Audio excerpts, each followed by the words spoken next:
Seguirnos en nuestras redes sociales. En Twitter, @RCR750. La radio que se ve. Un lugar de encuentro para el talento venezolano, dentro y fuera de nuestro país. Continuamos por todos los medios con Mingo. Otro nivel. Otro nivel es nuestro segmento de entrevista y saludamos a nuestro buen amigo Fernando Pereira. Fernando es educador, es orientador, es escritor, defensor de derechos de niños y adolescentes y además, bueno, fundador de SECODAP. Ilustre amigo, un gran abrazo, mucha salud para ti, para todos los tuyos de parte del equipo del programa y de Radio Caracas. ¿Cómo te va? Gracias, Mingo. Un abrazo también para ti, para todo tu equipo, la audiencia. Un placer estar. Hay muchísimos temas, me está diciendo contigo. Erika y Catherine y el equipo del programa, para conversar contigo. Nosotros habíamos tomado de tu cuenta de Instagram un texto, porque es uno de los temas sustantivos que ustedes manejan en SECODAP y que tú lo haces con tu equipo. Sin embargo, adicionalmente a ese tema que queremos tratar contigo, queremos que tú nos ofrezcas una opinión, una reflexión, porque lo hablábamos aquí antes de empezar el programa y nos preguntábamos qué está ocurriendo, qué está pasando. Si esto normalmente era así, pero hay casos cada vez más sórdidos y difíciles de tratar que están saltando a la opinión pública, pero ¿por qué hay un incremento de esta situación que están viviendo nuestros niños y adolescentes, de padres abusadores, de abuelos, etcétera? ¿Qué manejan ustedes en los actuales momentos? Y Nos llama la atención ver la cantidad de casos, situaciones que se van planteando y solapando, y una más grave o con más consecuencias, o por lo menos que no habíamos pensado, sospechado, y se van presentando y ya se van como haciendo cotidianas, ¿no? Entonces, nosotros, Mingo, desde SECODAP, la reflexión que tenemos es que, por un lado, tenemos años con una institucionalidad que se ha desdibujado, que se ha fragmentado. Pues la gente en muchos casos dejó de denunciar, no había la respuesta oportuna, las instituciones pues no prestaban la debida atención. Si hablamos del tema del abuso sexual, pues tenemos por año se planteó que eso eran situaciones y casos aislados y que por lo tanto pues simplemente se procesaban las denuncias y los casos particulares, quitándole esta dimensión que estamos viendo, que es como un iceberg, que seguramente son muchos más los casos que siguen ahí en ocultos, que todavía no conocemos, por las implicaciones que tiene, por ejemplo, en los casos específicos de abuso sexual. Pero por otra parte, Mingo, esa situación preexistente que se ha ido ahí acumulando, que se ha ido incubando. Tenemos la pandemia que ciertamente hizo lo suyo. Claro. Esos 2 años de parada, de tener a todo el mundo pues sin saber qué hacer, los proyectos de vida paralizados, la familia estresada, todos los problemas de salud mental que se fueron acrecentando, y que pues todo este tiempo de encierro, de ocio en algunos casos, de ingesta de alcohol, de adicciones, sentimos que de alguna manera hoy estamos también como recogiendo el impacto, ¿no? De ese tsunami que nos quedó de ese maremoto y que pues de alguna manera es la forma que encontramos de explicar también por qué toda esta cantidad de situaciones de los últimos meses. Sí, Erika se había reservado para acá, para esta conversación contigo, en el segmento anterior donde hacemos una batería de informaciones para compartirlas con la audiencia. Este monstruo de Marare que surge otra vez, otra aberración de un papá que se violaba a las 4 hijas y las hijas tuvieron hijos de él. Una de las hijas, profesor Pereira, porque le escucho con mucha atención cuando usted dice que, bueno, que la pandemia, el encierro, el confinamiento puede haber exacerbado afectado de repente este tipo de actitudes y aberraciones. Pero en este caso que estábamos leyendo del detenido, el monstruo de Maraure, que abusaba de 4 hijas, pero con una de las hijas procreó niñitos. Sí, tuvo niños y las edades van desde 1 año, 3 años, 6 años.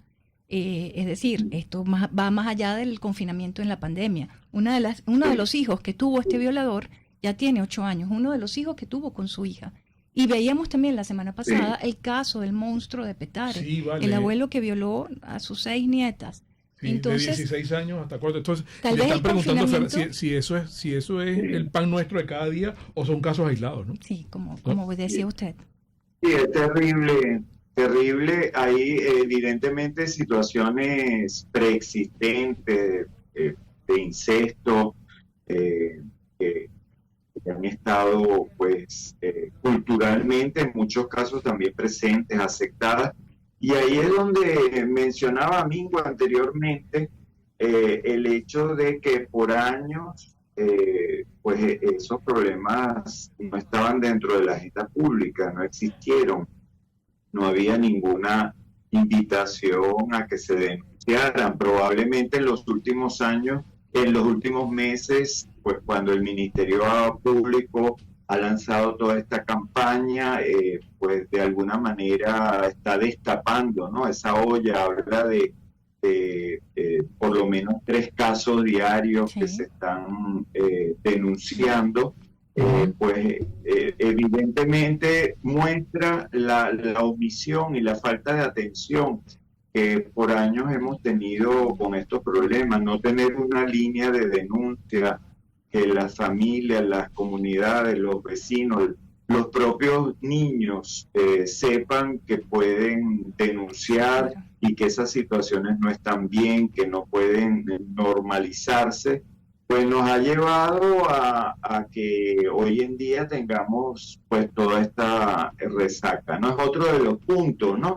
Habría muchos factores que igual analizamos, Mingo, tenemos décadas con un fenómeno de embarazo adolescente que ha ido pues una mareadas de niños no deseados, de madres muy jóvenes, de abuelos muy jóvenes, bisabuelos muy jóvenes. Entonces ahí nos estamos también de alguna manera con ese drama social de familias desestructuradas y de niños que han ido creciendo sin tener pues el apego, el cuidado, el amor y la supervisión que debería tener todo niño. El texto que nosotros tomamos de ustedes de SECODAP, lo voy a leer textualmente para plantear una inquietud sobre este particular.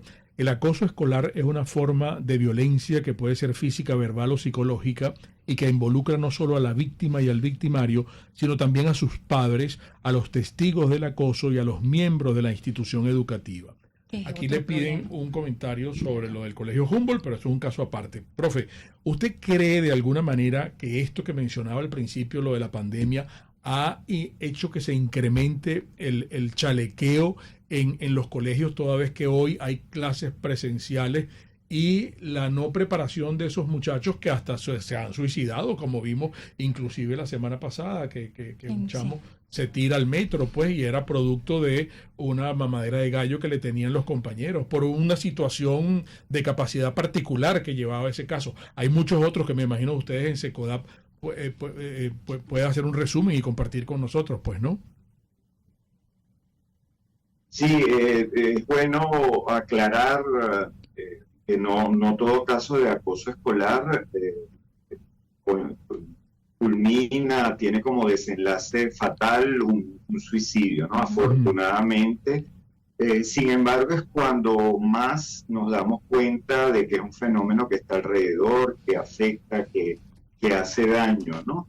Y sí, nosotros desde la experiencia nuestra mismo en el trabajo, pues que diariamente hacemos en centros educativos, públicos, privados, y ese contacto que tenemos, pues en todos los centros, por lo menos en los que nosotros hemos tenido un acercamiento post pandemia, hay la constatación de que ha aumentado el número de conflictos, el número de interacciones con agresividad, violencia, no todos ellos acoso, no es nada más acoso, pero sí de irritabilidad, de molestias, de agresiones, de peleas, incluso de enfrentamientos físicos entre los muchachos, ¿no? Y nuevamente la reflexión nos lleva a ese tiempo, pues, de ese paréntesis de alguna manera, donde los muchachos estuvieron frente a las pantallas, los que tuvieron esa posibilidad, la interacción, pues, a distancia.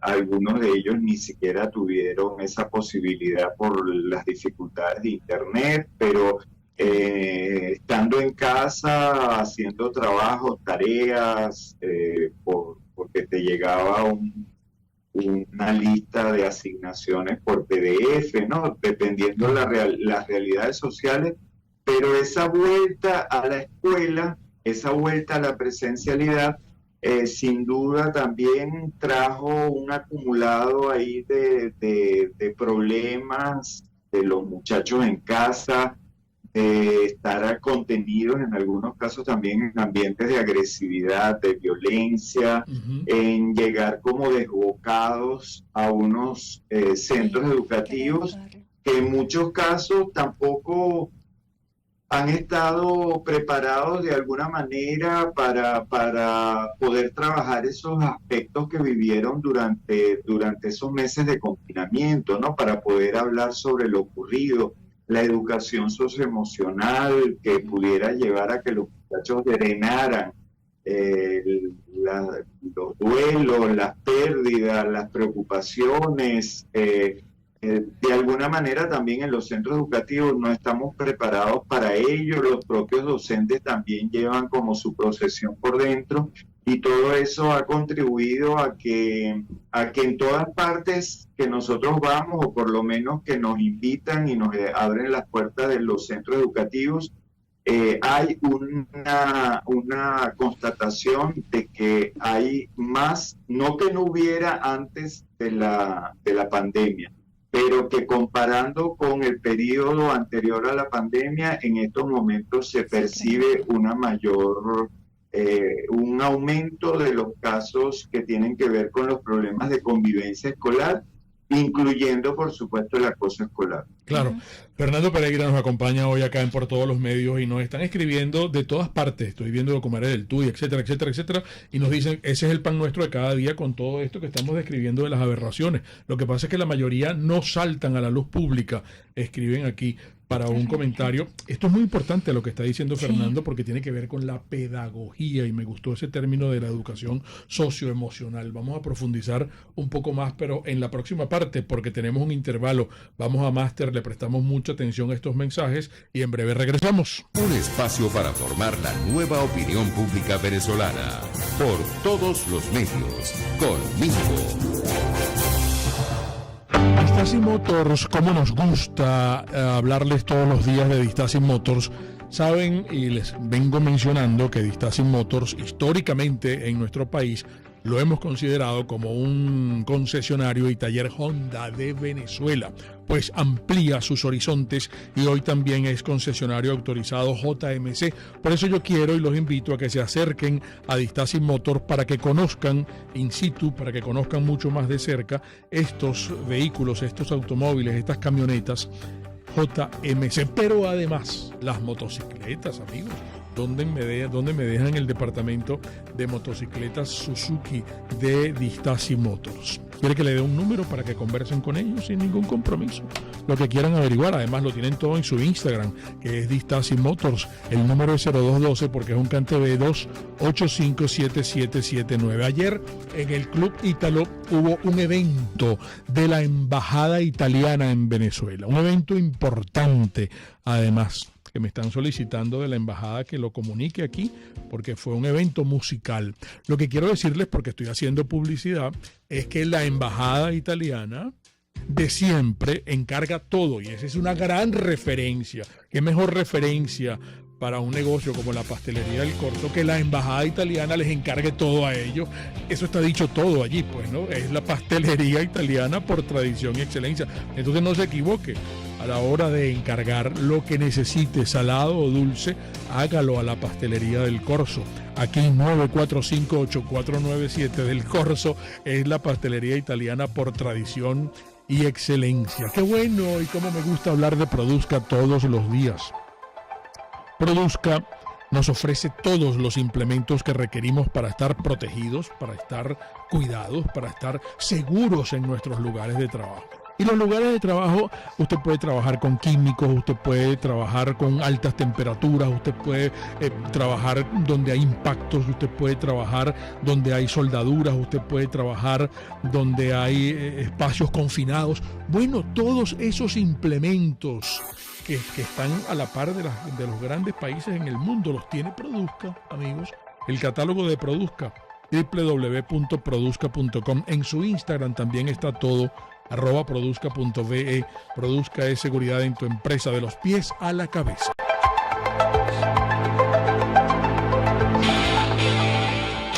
RCR 750 AM.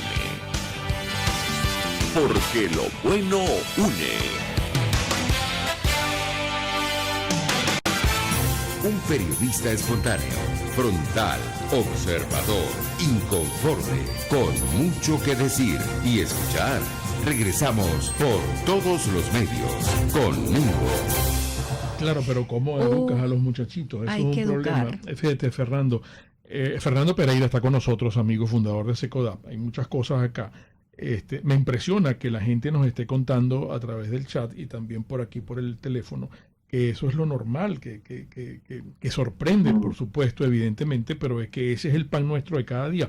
Fíjese, por ejemplo, nosotros nos enteramos el fin de semana. Voy a tratar de relatar un caso que me pareció crudo. Uh-huh. Una mamá comentó en estos términos: no, pero es que yo se la tengo que dar a él, porque si no la va a buscar afuera. El muchacho, un adolescente ya, es el que mantiene la casa, el hogar, con varios hermanitos y con varios niñitos.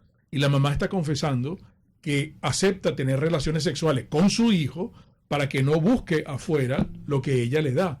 Y yo digo, pero por amor de Dios, ese tipo ¿de qué estamos hablando?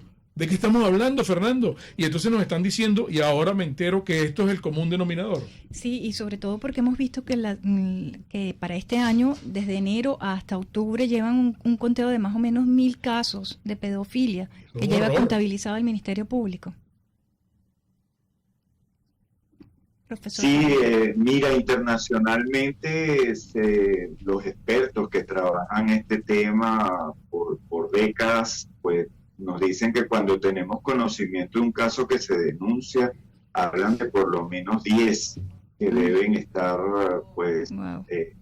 O sea que esto es latentes y conservadoramente. Entonces, de acuerdo con los oyentes, los radioescuchas que han planteado, pues, que en la cotidianidad sí, lamentablemente se presentan muchos casos.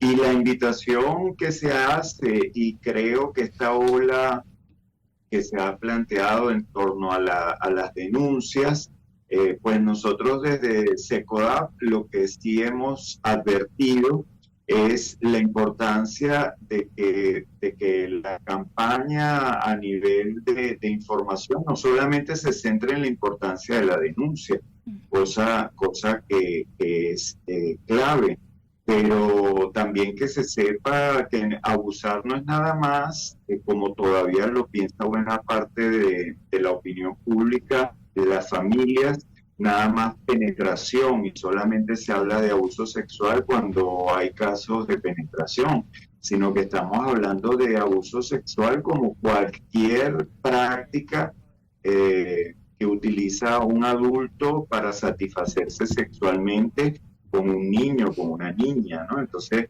podemos hablar de tocar inadecuadamente, de actos lascivos, podemos hablar de masturbación, obligar al niño o la niña que toque al adulto, que lo vea desnudo, o al contrario, desnudar al niño, sacarle fotos, videos.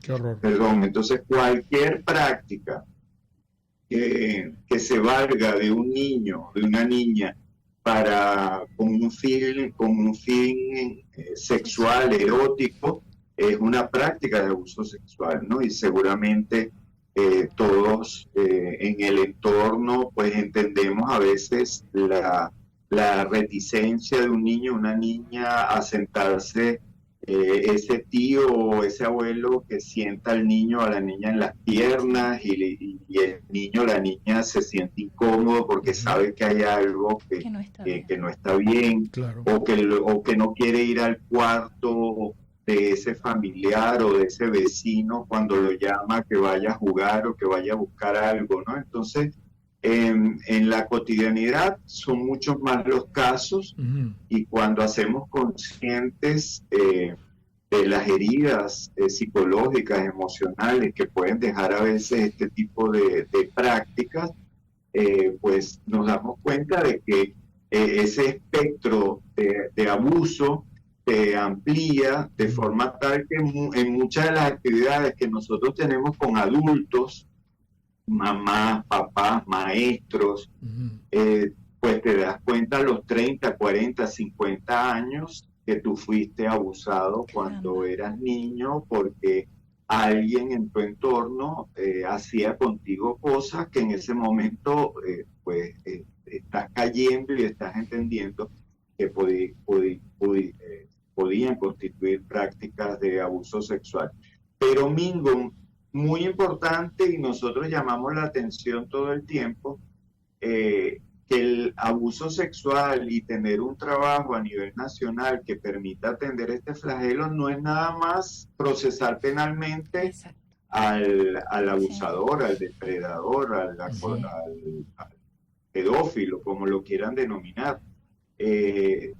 Una estrategia de trabajar el abuso sexual implica otra cara fundamental de la moneda, incluso más importante, que es la protección de la víctima, el acompañamiento a la víctima, legal, psicológico, a la familia para saber cómo afrontar ese hecho, que en muchos casos fractura, porque como planteaban, a veces el proveedor económico es ese abusador al que tú denuncias, y denunciarlo tiene consecuencias materiales importantes para la familia.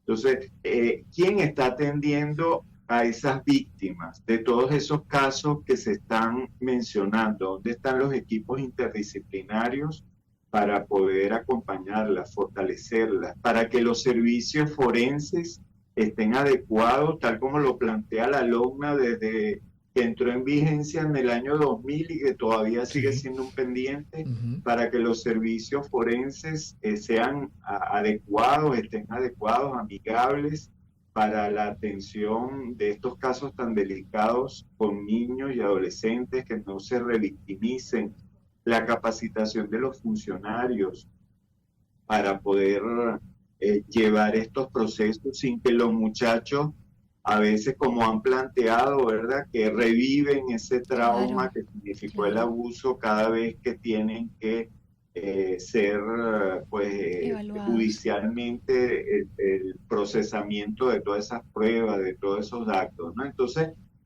ojo, el abuso sexual no nada más se está abordando porque se denuncie, se haga una campaña en las redes o se procese penalmente y se lleve y se someta al acosador, al abusador, cosa que es importante, pero insistimos, es uno de los elementos que, si no está acompañado de los otros elementos, pues las víctimas se nos quedan completamente desprotegidas. Y ahí falla el Estado, pues, ¿no? Ahora, esta reflexión que estás trayendo es importantísima, Fernando, que la gente más o menos en ese mismo tenor va con esta inquietud. En ese trabajo maravilloso que tienen ustedes desde hace tanto tiempo en SECODAP, ¿consideran que la mayoría, o no es así, de esos niñitos abusados se recupera y de alguna manera, aquí están mencionando la película de Meryl Streep con Nick Nolte, ¿se acuerdan? No sé si la llegaron a ver, pero un niño, según las estadísticas y los trabajos de investigación que tienen ustedes hace tanto tiempo, normalmente cuando es abusado a los 4, 5, 6, 8 años, cuando tiene 15, 20 años, ¿es normal o ya esa falla y esa tara queda porque no hay esa asistencia psicológica para que pueda superar ese trauma? No, y los planes que de repente puedan tener ustedes para los colegios, para formar maestros y profesoras que estén en capacidad de hablar, comentarle a los niños y los niños tengan cómo ponerle un freno a estas situaciones de abusos. Allí me imagino que hay una diferenciación que hacer, que es la educación pública y la educación privada. No sé. Y es muy importante lo que están planteando, Mingo y Erika. La buena noticia, sí se pueden recuperar la capacidad de resiliencia de los seres humanos, de los niños, de las niñas especialmente, cuando pues viven situaciones dramáticas, de trauma, difíciles, ¿verdad? Si reciben la atención, si son acompañados, si son tratados, pueden elaborar pues ese daño, procesarlo y seguir con su vida. El problema que tenemos es cuando no se hace, Mingo, y es el drama en el país, que no tenemos suficientes profesionales, equipos, y ahí es donde hay que insistir. Claro. Y por lo menos nosotros queremos insistir en que tiene que fortalecerse el sistema de protección del niño, niña y adolescente que contempla la LOMNA, por ejemplo, que en los últimos años pues se ha debilitado mucho por razones presupuestarias, se ha desprofesionalizado, el personal ha migrado, el personal, digo, capacitado inicialmente, pues ha tenido que dedicarse a otras cosas, se ha ido del país. Entonces tenemos que fortalecer la institucionalidad de protección a los niños para que se les pueda acompañar y para que esa situación, que es una circunstancia en su vida, no se convierta en algo permanente. Sí. Ahora, si tú creces, si ese niño crece sintiendo la vergüenza, la culpa, un entorno que lo ve raro, que lo ve mal, que lo señala, no se habla de eso, tú creces ahí con algo, sabiendo que hay algo que ocurrió, que no sabes bien como niño, en tu mente de niño procesarlo. Por supuesto que serán los jóvenes, los adultos que crecerán con traumas, que tendrán problemas para constituir una familia probablemente, o en sus relaciones, que pudieran sanar de alguna manera y drenar la herida que se pudo producir y que se pudiera curar, sino que al contrario, pues como las heridas que no curamos se van infectando y enconando, ¿no? Entonces hay que abogar y hay que insistir muchísimo en que la atención tiene que ser fundamental. Y Erika, por supuesto que el tema de la educación sexual, de la prevención del abuso en las escuelas, en los preescolares, pero en casa también. Nosotros, hay muchas mamás, papás que nos plantean que no quieren hablar de estos temas con su hijo, con su hija, porque sienten que pierden la inocencia, sienten que de alguna manera los estás violentando. Sienten que no hablar de estos temas es lo mejor porque yo no estoy preparado para ello, porque no me siento cómodo, porque tengo un tabú ahí con el que me criaron. Entender que no hablar de este tema con nuestros hijos es dejarlos indefensos, es dejarlos expuestos, es permitir que llegue un tercero a hacer, a tocarlo, a decirle, a proponerle cosas que nuestro hijo, nuestra hija no va a saber cómo manejar. Sí. Ahora, por supuesto, hay que hacerlo de acuerdo a la edad. No vamos a hablar con un niño de 3 años como podemos hablar con un adolescente, ¿no? Claro. Para los niños pequeños incluso tenemos cuentos infantiles. En internet hay material para hablar con nuestros hijos de sus partes íntimas, de cuidado, porque las protegemos, porque las tapamos, porque usamos ropa interior, porque en el baño hacemos cosas que nadie más está viendo, lo privado, lo que hacemos en público, esa distinción entre lo público, lo privado, el secreto, que no hay ningún secreto bueno, que nadie te puede obligar a mantenerte callado, a no decirle a mamá o a papá algo que te incomoda, que están haciendo. Eso hay cuentos maravillosos, hay material animado de 2-3 minutos que encontramos en las redes sociales que nos permiten poder verlo con ellos, comentarlos, hacerle preguntas que saben ellos, cómo se sienten ellos, y mantener ese canal de comunicación con nuestros hijos e hijas va a ser fundamental y va a ser el principal elemento para poder atajar a tiempo cualquier situación donde ellos sientan que se están sintiendo mal, incómodos, o los están obligando a hacer algo que ellos no quieren. Fernando, se nos agotó el tiempo, de hecho estamos pasados, pero bueno, para que no se queden cabos sueltos, en un minuto final tú puedes dar tu opinión sobre lo del Colegio Humboldt, por favor, que tenemos que despedir.